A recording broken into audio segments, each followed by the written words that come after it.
cultura de trabajo. Bueno, primeramente vamos a abordar esta cuestión del surgimiento de la cervecería Cuauhtémoc, que fue un proyecto surgido a finales del siglo XIX y encabezado por algunos personajes que tenemos precisamente en la parte de atrás, ¿verdad? Que son los más importantes industriales que iniciaron este proceso en Nuevo León a finales de los años 1800. El primero de ellos fue Isaac Garza, tenemos también a José Calderón Penilla, tenemos a Francisco Quesada Muguerza, tenemos también por aquí a José A. Muguerza Crespo, pero un personaje súper importante en la fundación de la cervecería fue el señor José María Schneider. José María Schneider era hijo de inmigrantes alemanes que tenía una larga experiencia en la producción de cerveza en su ciudad natal, en San Luis, Missouri. Para esos momentos en Monterrey la cerveza que se comercializaba era netamente de importación. Era cerveza norteamericana, cerveza inglesa, cerveza alemana, francesa, pero obviamente por los costos de transportación y por los aranceles, bueno, pues su precio se incrementaba enormemente, ¿verdad? Las cervezas que se consumían también aquí en Monterrey eran solamente para los sectores acomodados. La población en general consumía aguardiente, mezcal, tequila, etcétera, ¿verdad? Pero, bueno, a raíz de la iniciativa de estos socios mexicanos, junto con el señor Schneider, ponen sobre la mesa el proyecto de fundar la primera cervecería industrial del país, que fue la Fábrica de Hielo y Cerveza Cuauhtémoc, fundada el 8 de noviembre de 1890. Precisamente aquí nos encontramos en lo que fue originalmente las primeras instalaciones de la compañía. Para 1905, estas ganancias hicieron posible que el edificio se ampliara, justo como lo conocemos actualmente, ¿verdad? Que tiene la cúpula, que ya para ese momento tenía cerca de 1,000 empleados, de 1,000 trabajadores, tenía muchos empleados, y bueno, ya su cerveza se comercializaba en muchas partes de la República Mexicana, ¿verdad? Esa fue un poco la dinámica de estos años, y las primeras marcas producidas por la compañía fueron dos cervezas, que fue Carta Blanca y la cerveza Cuauhtémoc, que empezaron a comercializarse alrededor del año 1892, y esta última marca, la Cuauhtémoc, con el tiempo pasó a llamarse cerveza Indio.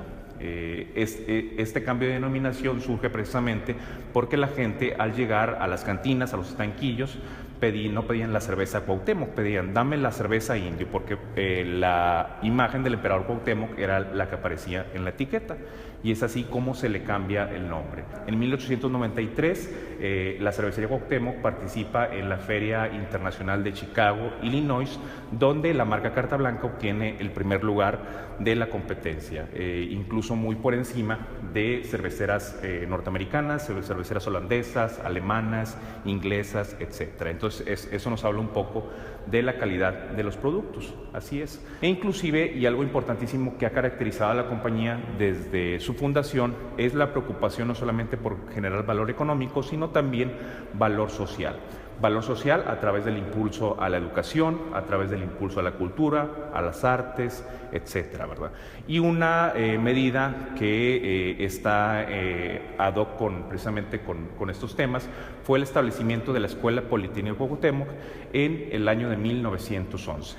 Esta escuela ofrecía educación primaria, educación secundaria y técnica de manera gratuita a los trabajadores y a sus hijos, ¿verdad? Tenía por una parte la escuela esa misión de educar, pero también los empresarios pensaban en sustituir la mano de obra que para esos momentos era netamente extranjera.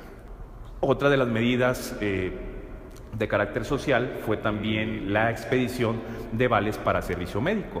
Desde el año de 1904, la cervecería empezó a darle a sus empleados, a sus trabajadores, vales para que fueran a atender sus enfermedades, si había algún accidente, bueno, pues llevaban a atenderlos, etcétera, de manera completamente gratuita. Y estamos hablando de que eran tiempos del porfiriato, donde la legislación laboral ni siquiera concebía este tipo de medidas, ¿verdad? Entonces podemos decir que la cervecería Cuauhtémoc se adelantó por décadas precisamente a la implementación de este tipo de programas sociales. El capital de la compañía se incrementó enormemente y hacia 1912 ya Cervecería Cuauhtémoc empleaba a más de 1,500 trabajadores. Pero ¿qué pasa en la década de 1910? Viene la Revolución Mexicana. La Revolución Mexicana, que fue una hecatombe para negocios, para propiedades, causó mucha mortandad en la República Mexicana y terminó pues ya hacia finales de 1920. Pero durante los 3 primeros años de la guerra, Nuevo León se mantuvo alejado completamente de esta dinámica. Fue hasta octubre de 1913 cuando ocurre el primer ataque revolucionario en la ciudad y la cervecería Cuauhtémoc fue tomada temporalmente. Inclusive se encuentra una anécdota precisamente de este ataque de las fuerzas de Venustiano Carranza sobre la ciudad, donde ellos venían desde la parte norte del estado atacando y lo primero que se encontraron al llegar aquí a la urbe fue la cervecería Cuauhtémoc. La tomaron y literalmente se la tomaron.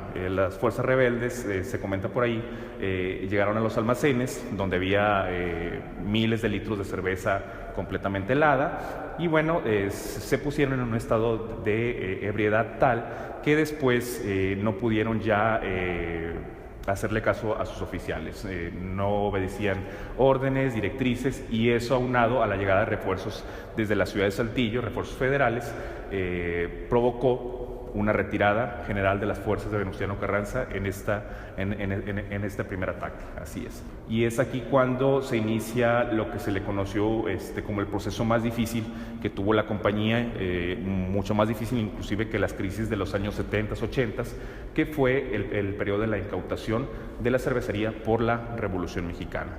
Venustiano Carranza era consciente de que muchos sectores acomodados simpatizaban en cierta medida con Victoriano Huerta y un grupo que tenía en la mira completamente era el de los dueños de la cervecería Cuauhtémoc. Él mencionaba que de una u otra forma habían apoyado a Victoriano Huerta, a las fuerzas federales, pero también lo habían apoyado incluso defendiendo con las armas la misma construcción. En el primer ataque en octubre de 1913. Pero bueno, fue gracias a algunas negociaciones que finalmente los directivos logran la recuperación de la compañía, pero en muy malas condiciones. Y bueno, esta década de 1920 representa precisamente la recuperación completa, incluso la recuperación, el crecimiento geométrico de las operaciones de la cervecería Cuauhtémoc. Es en esta época, en el año de 1921, cuando los empresarios de la cervecería fundan una serie de fábricas que abastezcan de insumo directamente a la cervecería Cuauhtémoc. Para elaborar la cerveza se necesitaba, pues obviamente, botellas de vidrio, se necesitaba el procesamiento de la cebada, de la malta, el almacenamiento del lúpulo, inclusive la energía eléctrica, ¿verdad? Antes de eso, en los primeros 20 años de operación, la cervecería surtía esos insumos del extranjero, principalmente de Estados Unidos. Pero a partir de 1921 ya la compañía está en la posibilidad de hacer sus propias botellas, sus propias latas, sus propias corcholatas, sus propias cajas, inclusive cajas de madera o cajas de cartón para el empaque de las cervezas. Y es así como surgen fábricas como por ejemplo Famosa, Fábricas Monterrey Sociedad Anónima, surge lo que viene siendo Malta, surge posteriormente Grafo Regia, en los años 40 surge Ilsa. En los años 1920, a finales, también comienzan las exportaciones de la compañía hacia Estados Unidos, que se ven frenadas en gran medida también por la ley de prohibición de consumo y venta de alcohol en aquel país, ¿verdad? Las marcas siguen ganando en este caso muchos premios, se sigue aumentando la producción y en los años 30 ya las operaciones habían crecido tanto que algunos directivos como don Eugenio Garzazada y don Roberto Garzazada se preguntan cuál es la mejor forma de administrar las operaciones de la compañía, porque la cervecería Cuauhtémoc, digamos, controlaba su producción, controlaba también el manejo de sus trabajadores, pero también controlaba la producción y la administración de Malta, de Famosa, etcétera, ¿verdad? Entonces tenía que haber un cambio en ese tipo de esquema, ¿verdad? Para que la cervecería se dedicara netamente a producir cerveza y las otras compañías a producir esos insumos, ¿verdad? Y es así que se asesoran con un personaje de mucho renombre en esa época, el licenciado Manuel Gómez Morín, que fue clave en la consolidación de muchas instituciones bancarias, estudiantiles aquí en México, y se crea Valores Industriales Sociedad Anónima, que fue la primera compañía tenedora o holding que se estableció en la República Mexicana. Era un concepto netamente norteamericano y bueno, se implementa aquí con resultados grandiosos, ¿verdad? En los años 40, una cuestión importante y siguiendo este tema de la educación, gracias a la iniciativa de don Eugenio Garza Sada, se establece el Instituto Tecnológico de Estudios Superiores de Monterrey. Esto, bueno, fue motivado principalmente porque aquí en el país había una carencia casi total de profesionistas cuyas carreras estuvieran orientadas al ramo industrial. Es decir, había muchos médicos, había muchos abogados, había incluso arquitectos, pero se necesitaban químicos, se necesitaban ingenieros eléctricos, se necesitaba gente que supiera operar tecnología de punta que se traía de importación, ¿verdad? Entonces, en este caso, el tecnológico siempre estuvo orientado a esa cuestión, ¿verdad? En un principio, las primeras instalaciones de este instituto estuvieron ubicadas aquí en el centro de Monterrey, pero en 1945, a raíz del incremento de la matrícula, se establecen definitivamente en la parte sur de la ciudad, ¿verdad? Es también en los años 40 cuando la cervecería empieza a implementar otro tipo de innovaciones tecnológicas, como lo fue la homologación en la producción de los envases de color ámbar. Anteriormente a eso, la cerveza se embotellaba netamente en envases transparentes, pero esto la hacía más vulnerable a la luz solar, que ocasionaba un proceso que se le conoce como azorrillamiento. Según estudios, el color ámbar en las botellas protege de mucho mejor manera la calidad del líquido y bueno, evita precisamente este proceso.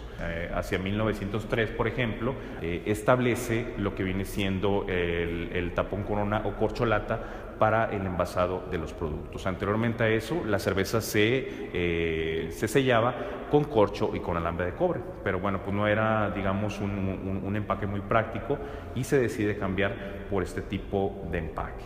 Así es. También a la par del surgimiento de otras empresas directamente ligadas a la cervecería, a partir de los años 20 empieza la compañía a adquirir fábricas en otras partes del país para tener más presencia y para incrementar su producción. La primera fábrica adquirida por la cervecería Cuauhtémoc fue la Cervecería Central en el año de 1929.